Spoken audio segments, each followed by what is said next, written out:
artists are sometimes we're very sensitive.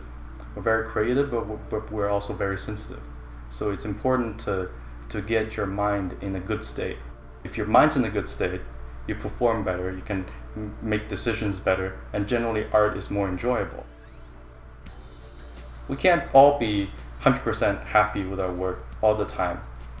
That's why it's super important to get a grasp of your mental state, and I will introduce some of the tools and some of the methods that I use, and some of the struggles I will share with you as well.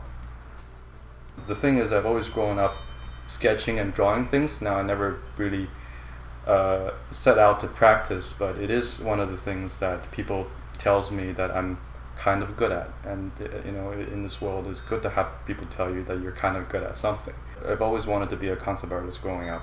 I think from grade 10, that's when I started to take things a little bit more seriously about what I want to do in terms of art. I loved it. I fell in love with the idea of concept art and wanted to be a part of it. So I went and researched and pretty much looked for anything that any information that I can get from this subject. Now that I'm in the industry, I really kind of appreciate the steps that I've taken as a young artist who really wanted to become a concept artist. I think there's a lot of experience that I can share, a lot of decisions that I made. I don't know right or wrong, but if it got me here, there must be some merit to it. But I want to spend a bit of time to talk about something of my own personal struggles, and this is something that I struggle with even today. And this is something that every artist will feel at some point in their creative career, and this is burnout. Burnout means that you are mentally and physically exhausted and you cannot perform simple tasks. Simple tasks that's vital to the survival of a concept artist. It means you paint stuff, you solve problems for your client. I know that this doesn't just happen to me, because a lot of artists that I talk to have expressed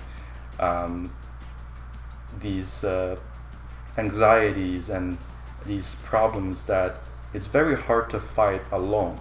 So if I'm not able to work and I'm by myself, it's very difficult to recover.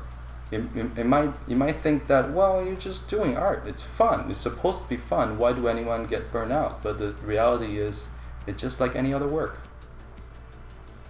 Toronto is a great city for artists to be in. I've lived here for most of my life. I've now probably been here for more than 15 years. It's one of the hubs, and I think that there's just tremendous amount of talent here.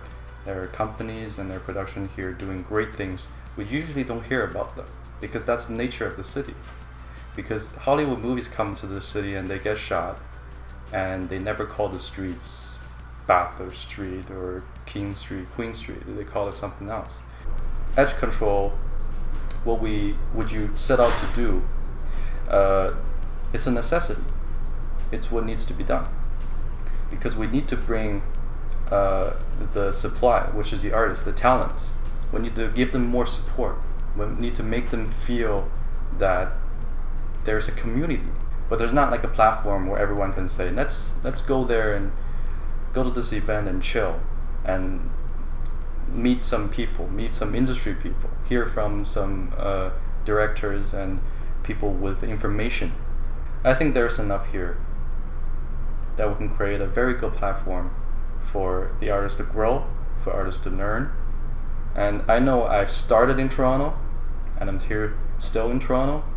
I'm trying to make something out of it, and I think my experience will give people some inspiration on what they need to do to get to their comfortable level. My name is Frank Hong, and I will be presenting at the Edge Control Expo 2016. Hope to see you there.